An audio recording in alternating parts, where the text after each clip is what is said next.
2 महीने पहले इस खातून ने, जो कि ननकाना की रहने वाली है, अपनी बेटी को फाल्कन सोसाइटी में एक घर में काम पर रखवाया।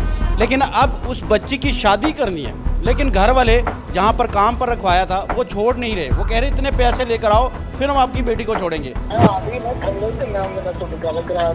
किन्नी की देर तक चल भाएं ना करा दो।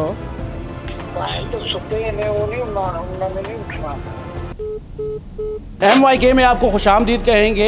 2 महीने पहले इस खातून ने, जो कि ननकाना की रहने वाली है, अपनी बेटी को फाल्कन सोसाइटी में एक घर में काम पर रखवाया, जिसकी उम्र 16 साल थी। अब जबकि 2 महीने पूरे हो चुके हैं, 2 महीने की इन्होंने एडवांस तनख्वाह भी ली थी उसकी, लेकिन अब उस बच्ची की शादी करनी है। लेकिन घर वाले जहां पर काम पर रखवाया था वो छोड़ नहीं रहे। वो कह रहे इतने पैसे लेकर आओ फिर हम आपकी बेटी को छोड़ेंगे। हालांकि उसकी शादी करीब आ चुकी है। हेलो अस्सलाम वालेकुम भाईजान, कुलसूम ना गल करायो। ਇਹ ਤੁਸੀਂ ਨਨਕਾਣੇ ਤੋਂ ਆਏ ਹੋ? जी ननकाना ਹੁਣ ਉਹ ਕੀ ਕਹਿੰਦੇ ਨੇ? वो कह रहे ने भी 30,000 दे जाओ ते बच्ची ले आ जाओ।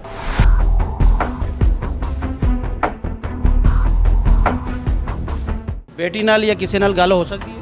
हो सकती करो ज़रा।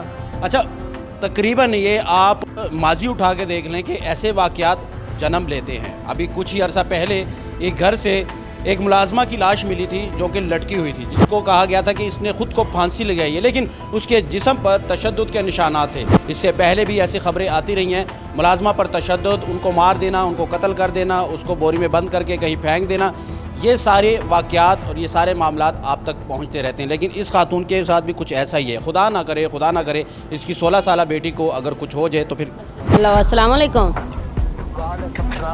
भाईजान, कुलसूम ना गल करायो। भाईजान ਅਸੀਂ ਗੱਲ ਕਰਨੇ ਵੇ, ਤੁਸੀਂ ਕੁਲਸੂਮ ਨਾਲ ਗੱਲ ਕਰਾਓ ਨਾ, ਤੇ ਫਿਰ ਅਸੀਂ ਆ ਰਹੇ ਆ ਤੇ ਰਹੇ ਅਸੀਂ ਸ਼ਦਰੇ ਖਲੋਤੇ ਆ ਇਸ ਟਾਈਮ। बस 5 मिनट बाद करना है जी 5 मिनट बाद करना, ऊपर चलेगी। ठीक है भाई, जल्दी बुलाओ उन्होंने। ये कौन है जिससे बात हुई है? ये उनका कुक है। ਉਹਨਾਂ ਦਾ ਕੀ ਹੈ? कुक ਕੁੱਕ ਨਾਲ ਗੱਲ ਹੁੰਦੀ। ਮਾਲਕ ਦਾ ਨੰਬਰ ਹੈ ਤੁਹਾਡੇ ਕੋਲ? ਮਾਲਕ ਦਾ ਨੰਬਰ ਨਹੀਂ। ਮਾਲਿਕ ਦਾ ਨੰਬਰ ਨਹੀਂ ਹੈ? ਪੈਸਿਆਂ ਦਾ ਕੋਈ ਚੱਕਰ ਹੈ? ਹਾਂ ਹੁਣ ਪੈਸਿਆਂ ਦਾ ਚੱਕਰ ਹੈ। ਬੱਚੀ ਹੁਣ ਘਰ ਆਉਣਾ ਚਾਹੁੰਦੀ, ਉਹ ਨਹੀਂ ਆਣ ਦਿੰਦੇ। ਉਹ ਨਹੀਂ ਆਉਂਦੇ? ਨਹੀਂ ਕੀ ਕਹਿੰਦੇ ਨੇ? ਉਹ ਕਹਿੰਦੇ ਨੇ 30,000 ਦੇ ਜਾਓ ਤੇ ਬੱਚੀ ਲੈ ਜਾਓ। 30,000 ਦਿਓ ਤੇ ਬੱਚੀ ਲੈ ਜਾਓ। ਹਾਂਜੀ। ਨਹੀਂ ਤੇ ਨਹੀਂ। ਸ਼ਾਦੀ ਉਹਦੀ ਕਿੱਥੇ ਤੁਸੀਂ ਤੈਅ ਕੀਤੀ? ਸ਼ਾਦੀ ਅਸੀਂ ਕੀਤੀ ਇੱਥੇ ਵਲਗਨ ਸਵੇਲ ਫਰੋਜ਼ ਵਟਵਾ ਦੇ ਨਾਲ। ਦਿਨ ਪੈ ਗਏ ਨੇ ਕਿ ਅਜੇ ਪੈਣੇ? ਪਾ ਲੈਣੇ ਕਿੰਨੇ ਦਿਨ ਪਏ ਨੇ? ਤਕਰੀਬਨ ਇਸ ਮਹੀਨੇ ਦੇ ਵਿੱਚ ਰੋਜ਼ਿਆਂ ਤੋਂ ਪਹਿਲੇ। ਰੋਜ਼ਾਂ ਤੋਂ ਪਹਿਲੇ ਉਹਦੀ ਸ਼ਾਦੀ ਕਰਨੀ ਜੀ। ਅਗਰ ਉਹ ਫਿਰ ਵੀ ਨਾ ਦੇਣ, ਤੁਸੀਂ ਪੁਲਿਸ ਕੋਲ ਕਿਉਂ ਨਹੀਂ ਗਏ? ਬਸ ਮੈਂ ਇਕੱਲੀ ਸਾ ਨਹੀਂ ਜਾ ਸਕੀ।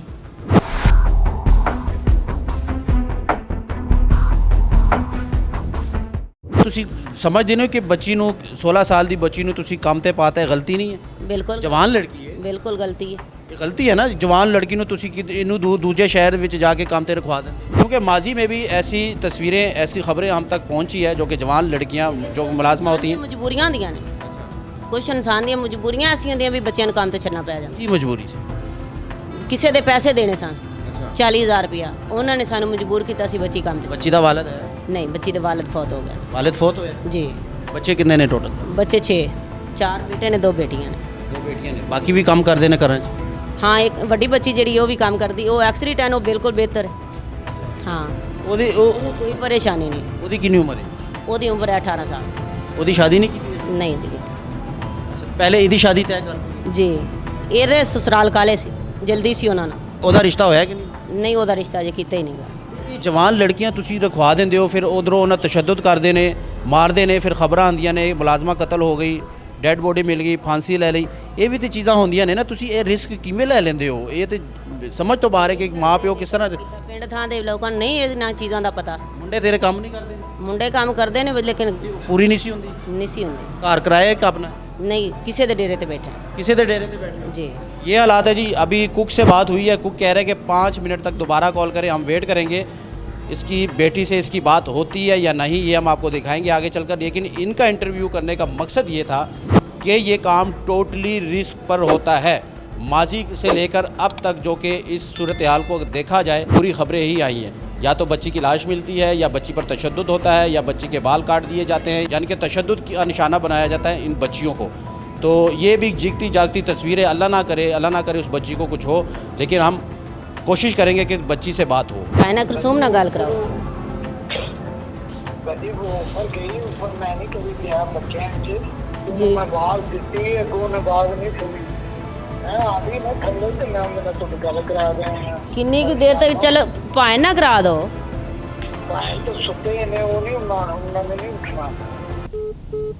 2 दफ़ा बच्ची को कॉल की, कॉल करने के बाद उसके मुलाजिम ने यानी कि उस घर के एक और मुलाजिम ने कॉल अटेंड की, लेकिन बात नहीं हो रही बच्ची के साथ। बहाने बनाए जा रहे हैं कि बच्ची काम कर रही है, बच्ची ऊपर है, बच्ची कहीं गई है, लेकिन बच्ची का अता पता नहीं है। ना वालदा को मिलने दिया जा रहा है और ना ही बच्ची से कोई बात करवाई जा रही है। अब इनका मुतालबा ये है कि हमें इंसाफ चाहिए, हमें हमारी बच्ची चाहिए। हमने काम पर तो रखवा दी, हमसे ये गलती हो चुकी है, लेकिन उसकी शादी है। खुदारा वहाँ की पुलिस, वहाँ की इंतज़ामिया और जिस घर में वो रहती है, जिस घर में वो काम कर रही हैं, उसके मालिक को थोड़ी सी खुदा खौफी करनी चाहिए और इस खातून की फरियाद सुननी चाहिए। कुछ अपील करोगे? जी करांगे जी। सानू बच्ची चाहिए, असी बच्ची की शादी करनी है, लिहाजा वो कह रहे ने भी सानू पैसे दो तो बच्ची जाओ, लेकिन अगर साडे तुसी पैसे बनदे। अगर तुसी पैसे ले ने तो वो ठीक कह रहे ने, तुसी पैसे दे दो। नहीं असी पैसे ले नहीं ले असी पैसे नहीं ले असी 2 माह दे लेने, 2 माह पूरे हो गए ने, आज 7 तारीख पूरी हो गए 2 में। तो ये हालात है जी।